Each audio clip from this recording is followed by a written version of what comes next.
안녕하십니까, MR입니다. 우선 가장 먼저 보이는 게 있죠? 이 옷이에요. 이 옷. 화려한 꽃무늬 옷이요. 이 옷을 제가 왜 입었냐, 제가 입었던 옷들을 여러분들께 많이 보여드렸기 때문에 제 팬분께서 이런 댓글을 남기셨었는데, MR님은 지나가던 거적대기를 입으셔도 소화를 하실 것 같다, 이렇게 댓글을 남겨주셨었어요. 근데 거기에 좋아요가 굉장히 많이 붙었었거든요. 그래서 제가 소화할 수 없는 옷을 갖고 왔습니다. 그거 착각이라는 걸 제가 한 방에 깨트려 드리겠습니다. 자, 보세요.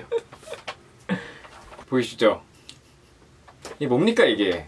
예? 이런 옷은 왜 있는 거죠? 여러분, 이런 옷은 저희 집에 왜 있을까요? 엄마 옷 훔쳐 입었냐고요? 아닙니다. 형이 산 옷입니다, 형. 도대체 형은 이런 옷을 왜 산 걸까요? 이 보시다시피 반팔이에요, 반팔. 그래서 여름에 산 거기 때문에 환불도 못합니다. 형이 오면 도대체 이 옷을 왜 샀는지 한번 물어봐야겠네요. 네, 그렇고요. 본론은 그게 아닙니다. 오늘은 제가 어떤 제품을 소개해 드릴 거냐,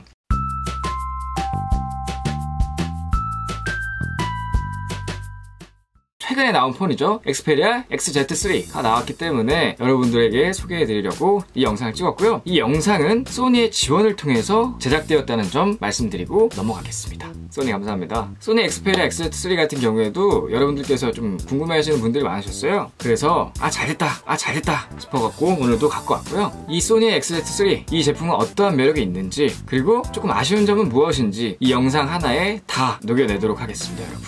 GD의 유행어가 생각나네요. Follow me. 자, 첫 번째 뭐부터 알아볼까요? 첫 번째는 디스플레이입니다. 소니 엑스페리아 XZ3 같은 경우에는 굉장히 좋은 디스플레이가 들어갔어요. 사실 소니 하면은 TV가 굉장히 유명하거든요. TV를 잘 만드는 이 소니 TV 중에서도 가장 고가에 들어가는 제품, 브라비아 OLED라는 디스플레이를 탑재했어요. 그렇기 때문에 뭐 두말할 것 없이 굉장히 깊이감이 있고, 여기서 깊이감이 있다는 거는 밝은 곳과 어두운 곳의 차이가 엄청나게 크다, 그래서 조금 더 뭔가 빨려 들어가는 듯한 느낌을 받을 수가 있다 라는 점이고요. 그렇기 때문에 몰입감이 좋다고 말씀드릴 수 있습니다. 사실 엑스페리아 XZ3 사용하면서 느꼈던 거는 확실히 소니가 TV가 유명한 이유가 있구나 라는 생각이 들었습니다. 그만큼 좋은 디스플레이를 넣은 것 같고요. 사실 제가 조금 만족하는 부분은 이 화면 비율이에요. 사실 요즘 스마트폰 같은 경우에는 조금 변태 같은 비율을 많이 갖고 있어요. 그러니까 가로 비율보다 세로의 비율이 굉장히 커져가지고 조금 비율이 변태같이 나올 수밖에 없습니다. 그러한 폰들과 비교하면 이 친구는 굉장히 안정적인 화면 비율을 가지고 있습니다. 18대 9 비율을 갖고 있는데, 지금 보시는 이 영상은 16대 9 비율로 만들어져 있고, 저희가 보는 대부분의 영상들은 16대 9 비율로 만들어집니다. 근데 이 XZ3 같은 경우에는 18대 9 비율이기 때문에 화면을 확대하고 보더라도 잘리는 부분이 타 스마트폰들에 비하면은 조금 적다라고 말씀드릴 수 있고, 그래서 화면을 많이 사용하고 있다는 느낌을 받기 때문에 조금 더 만족도가 높다고 말씀드릴 수 있겠습니다. 자, 다음 두 번째로 살펴볼 거는요, 디자인입니다. 디자인. 사실 스마트폰도 요즘 같은 경우는 이뻐야 사지 딱 못생기면 사지를 않습니다. 그렇다면 이 친구의 디자인은 어떠냐, 자세히 보여드릴게요. 자, 보시면 위아래 베젤이 조금 두껍긴 하지만 위에 베젤과 아래 베젤이 거의 같은 크기이기 때문에 디자인 쪽으로 조금 완성도를 높였고, 다행히도 좌우 베젤은 굉장히 얇습니다. 이 친구의 중요한 포인트는 뒷면이에요. 뒷면. 자, 이 뒷면을 보시면 예뻐요. 근데 이 친구가 왜 예쁘냐면요, 이 유리가 3D 곡면 글라스를 채용했어요. 그 말뜻은 뭐냐, 끝에만 깎은 게 아니라 전체적으로 동그랗게 깎았어요. 그래서 보시면 이렇게 둥그렇게 잘 깎았기 때문에 굉장히 약간 조약돌 같은 느낌이 있어요. 매끄럽게 다듬어진 조약돌 있죠? 그런 느낌으로 생겼고, 전체적으로 둥그렇게 깎여 있고요. 이 사이드에 스테인레스 또한 둥그렇게 깎여 있습니다. 그리고 이 앞면 액정의 사이드 부분까지 깎여 있기 때문에 전체적으로 완성도가 높은 디자인을 보여주고 있습니다. 이렇게 둥그렇게 깎은 이유는 뭐냐, 그립감입니다. 그립감. 저희 손이 곡면으로 되어 있어요. 뭘 잡을 때는 이렇게 구부려서 잡기 때문에 소니에서 이렇게 그립감을 굉장히 많이 연구를 했다고 합니다.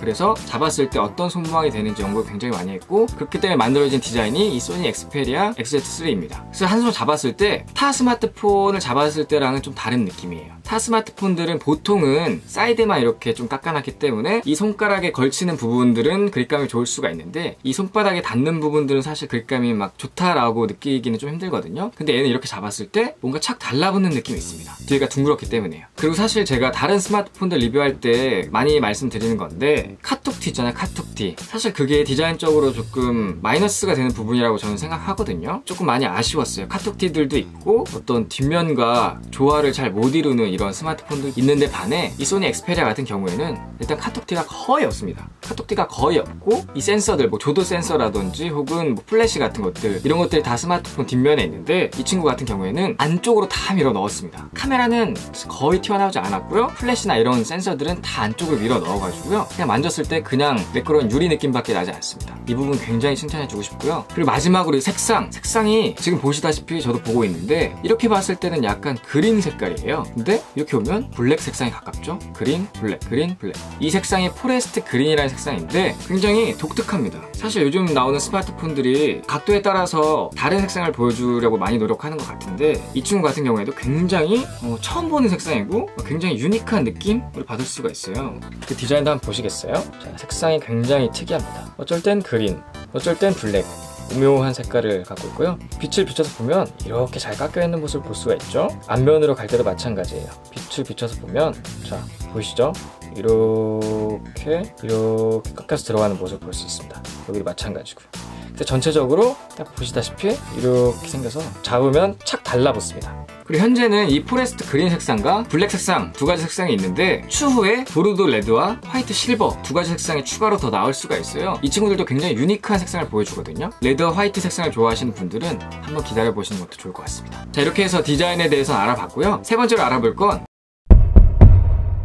사이드 센스입니다. 사이드 센스란 뭐냐? 여기 사이드 보이시죠? 사이드가 유리로 잘 깎여 있거든요. 잘 깎여 있기 때문에 이 옆쪽을 두 번 터치하면요 한 손으로 조작하기 편리한 기능들이 나옵니다. 신기하죠? 이렇게 자, 여기 보시면 사이드 센서를 키세요. 바로 엄지손가락이 닿는 곳에 한 손 모드라는 게 있는데 이걸 클릭하시면 한 손으로 사용할 수 있게끔 나옵니다. 그래서 뭐 위에도 터치가 쉽고요, 아래도 터치가 쉽고요, 이렇게 사용할 수 있다라는 장점이 있고 이 한 손 모드 끄는 방법은 그냥 다른데 터치하면 사라집니다. 사실 제가 손이 크지가 않아요. 손이 큰 편이 아니기 때문에 스마트폰이 좀만 커지면 한 손으로 사용하기가 굉장히 힘듭니다. 근데 저 같은 경우에는 한 손으로 사용하는 걸 굉장히 중요하다라고 생각하기 때문에 손이 작은 여성분들이 사용하기에도 좋은 스마트폰인 것 같습니다. 한 손으로 핸드백을 들거나 혹은 커피를 들거나 혹은 비가 올 땐 우산을 들어야 되는 일이 많잖아요. 그래서 저희가 어쩔 수 없이 스마트폰을 한 손으로 사용해야 되는 일들이 많이 생깁니다. 그럴 때 정말 쓰기 좋은 폰일 것 같아요. 왜냐? 그립감이 굉장히 좋고 사이드 센스라는 기능이 있기 때문입니다. 저희가 셀카 같은 거 찍을 때 이 사이드 센스로도 가능합니다. 그래서 보시다시피 이렇게 촬영이 됩니다. 그래서 자세에 따라서 셀카 찍을 때 뭔가 핸드폰을 떨어뜨릴 수도 있다라는 불안감이 들 때가 있어요. 근데 얘는 사이드 센스를 이용해서 더블 터치만 하면 되기 때문에 웬만한 환경에서는 셀카 찍을 때 불안하지가 않습니다. 이 사이드 센스라는 기능을 굉장히 똑똑하게 잘 만들었다라는 생각이 들고 굉장히 활용도 높게 쓸 수 있게끔 만들었다라는 생각이 드는 부분이었습니다. 다음으로 알아볼 부분은 뭐냐? 네 번째인데요. 퍼포먼스입니다. 사실 이 친구 같은 경우에는 퍼포먼스가 어떻냐? 굉장히 좋습니다. 왜 좋다고 말씀드릴 수 있냐면 사람으로 치면 뇌예요, 뇌. 머리로 다 우리가 계산을 하고 생각을 하죠. 이 두뇌 같은 경우에 다른 브랜드들의 가장 높은 라인에 들어가는 그 두뇌를 사용했어요. 스냅드래곤 84를 탑재했기 때문에 똑같이 똑똑한 머리를 갖고 있다라고 생각하시면 될 것 같고요. 근데 다만 조금 아쉬운 점이라면 머리는 똑똑한데 팔다리가 적습니다. 이 스마트폰의 팔다리에 해당하는 게 뭐냐면요, 램이라는 거예요. 램. 제가 예전에도 말씀드렸지만 다다익 램이라고, 램은 많으면 많을수록 좋다라는 말씀을 한번 드렸던 적이 있어요. 근데 이 친구 같은 경우에는 램이 4GB예요. 손발이 4개다 라고 생각하시면 될 것 같은데 타 플래그십 스마트폰들에 비하면은 조금 아쉬운 램 성능을 갖고 있다 라고 말씀드릴 수 있습니다. 그리고 제가 자꾸 사람으로 비유하는데 사람으로 치면 위, 이 친구는 위가 조금 작아요. 단일 용량으로 출시됐어요. 64GB. 먹을 수 있는 게 엄청 많지는 않아요. 물론 이게 요즘은 뭐 적다고 볼 수 없는 용량이긴 하지만 그래도 다른 기기들 같은 경우에는 뭐 64GB, 뭐 128GB, 256GB 이런 식으로 굉장히 선택의 폭이 많은데 이 친구는 64GB 단일 용량에서 조금 아쉽습니다. 그래서 얘는 엄청 많이 먹을 수는 없다 라는 점이 조금 아쉽다 라는 점 짚고 넘어가겠습니다. 다음으로 다섯 번째로 알아볼 거는요, 이 친구의 카메라예요. 사실 소니 하면 TV도 유명하지만 카메라도 굉장히 유명합니다. 소니 카메라 다들 한 번씩은 들어보셨잖아요. 후면에 카메라가 하나뿐이라 조금 아쉽긴 한데요, 이 카메라 하나 성능이 굉장히 좋습니다. 이 카메라에는 무려 1900만 화소가 들어가 있고요. 그렇기 때문에 확대를 할 시에 사진이 깨지는 게 적어요. 더 많이 확대를 해도 되고 더 잘 보인다 라는 장점이 있다는 거 말씀드리겠습니다. 이 소니 엑스페리아 전면 카메라는 쓰시는 분들은 아실 거예요. 사실 일본 같은 경우에는 엑스페리아 쓰시는 분들이 굉장히 많아요. 그 이 중에 진짜 큰 비중을 차지하는 게 뭐냐면 셀카예요. 셀카를 굉장히 예쁘게 잘 담습니다. 제가 굉장히 많은 스마트폰들을 써봤고 그 스마트폰들마다 셀카를 찍어봤는데 이거는 제가 자신있게 말씀드릴 수 있는 게 셀카 하나는 이 엑스페리아가 끝장나게 담아줍니다. 사실 요즘에는 그 전면 카메라로 사진을 찍으면 어떤 폰 같은 경우에는 굉장히 보정을 심하게 하는 폰들도 있고 아예 보정이 없는 폰들도 있어요. 사실 그 중간에 합의점을 잡기가 굉장히 힘든 게 사실입니다. 왜냐하면은 보정을 해주면서도 굉장히 자연스럽게 나와야 내 얼굴과 많이 다르지 않고 굉장히 만족을 하게 되는데 사실 이 사진 같은 거는 다른 스마트폰들과 비교해 확실히 알 수가 있거든요. 그래서 제가 항상 카메라 비교 같은 거 할 때는 동시에 찍어서 보여드리곤 하잖아요. 이것도 제가 마찬가지로 타사 플래그십 스마트폰 2종을 포함해서 총 3개의 카메라를 블라인드 테스트로 보여드리겠습니다. 그래서 여러분들이 진짜 가장 잘 나왔다, 셀카가 굉장히 이쁜데 라는 거 한번 골라보세요. 이 사진이 가장 마음에 든다 라는 거를 마음속으로 골라 놓으시면 알려드리도록 하겠습니다.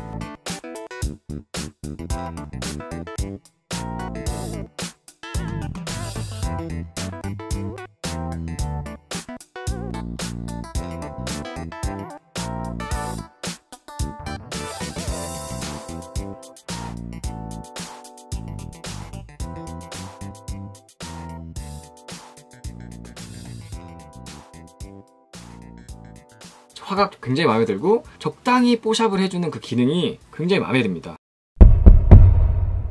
자, 마지막은 어떤 걸 살펴볼 거냐면요, 6번째, 이 제품의 장단점입니다. 자, 이 제품의 장단점은 과연 뭐가 있을까요? 빠르게 한번 알아보도록 할까요? 우선 첫 번째, 위아래 베젤이 넓어서 액정 크기가 6인치라는 게 조금 아쉽다. 이 베젤이 조금만 줄어들었으면 기기 자체도 조금 더 컴팩트한 디자인이 됐을 것 같은데 그 부분이 조금 아쉽고요. 그렇지만 이 화면 비율 같은 경우에는 요즘 스마트폰 치고 영상을 볼 때 최적화된 비율이 아닌가라는 생각이 듭니다. 그렇기 때문에 베젤이 조금 넓은 게 단점이고요, 화면 비율이 18대 9인 게 장점으로 다가온다고 말씀드릴 수 있고요. 다음으로는 사실 이 엑스페리아 XZ3, 이 엑스페리아 XZ3의 전 모델이랑 비교했을 때는요, 두께도 얇아지고요, 크기는 비슷한데 액정이 훨씬 커졌어요. 그만큼 베젤이 얇아졌다는 뜻이죠. 그래서 굉장히 칭찬할 만해요. 성능은 더 좋아졌지만 베젤도 줄이고 화면 크게 만들고 두께 또한 감소시켰다는 게 굉장히 칭찬할 만하지만 그래도 여전히 두께 같은 경우는 조금 두껍고 이 베젤은 조금 더 줄일 수 있는 공간이 있기 때문에 그런 점은 조금 아쉽다. 하지만 전 세대에 비해 발전한 점은 굉장히 칭찬할 만하다라고 말씀드릴 수 있고요. 또한 이게 전 세대랑 계속 비교할 수밖에 없는 게 전 세대의 후속작이기 때문이에요. 전 세대 같은 경우에 배터리 용량이 2700mAh였어요. 근데 이 친구는 얇아졌음에도 불구하고 무려 배터리 용량이요 3330mAh입니다.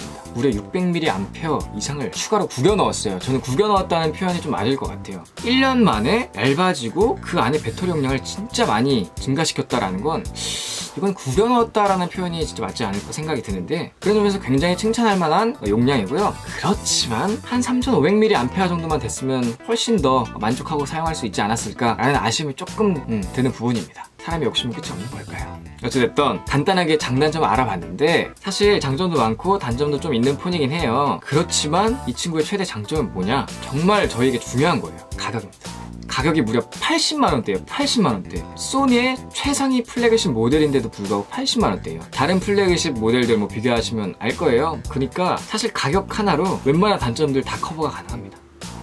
우선 디자인 굉장히 잘 뽑았죠. 그립감 좋죠. 화면 비율 괜찮죠. 배터리 용량도 나쁘지 않죠. 그리고 소니의 플래그십 모델이면서 두뇌 같은 경우에는 타사 플래그십 모델과 똑같습니다. 근데 가격이 891,000원. 따지고 보면 반값도 안 된다고 생각하시면 돼요. 아시죠? 옆 동네 그 친구는 거의 200만원 돈 하니까 그 친구랑 비교했을 때는 반값도 안 됩니다. 자, 진짜 메리트 있는 가격이다 라는 걸 마지막으로 말씀드리면서 소니 엑스페리아 XZ3 리뷰는 여기서 마치도록 하겠습니다. 오늘도 영상 봐주셔서 감사드리고요. 제 영상이 조금이라도 도움이 되셨거나 유용했다 라고 생각하시면 여기 아래 보이시는 MR 아이콘 누르시면 구독되니까요. 구독 버튼 한번 눌러주시고 좋아요와 댓글, 알림 설정까지 부탁드리겠습니다. 꼭이요. 지금까지 IT 크리에이터 MR이었습니다. 감사합니다.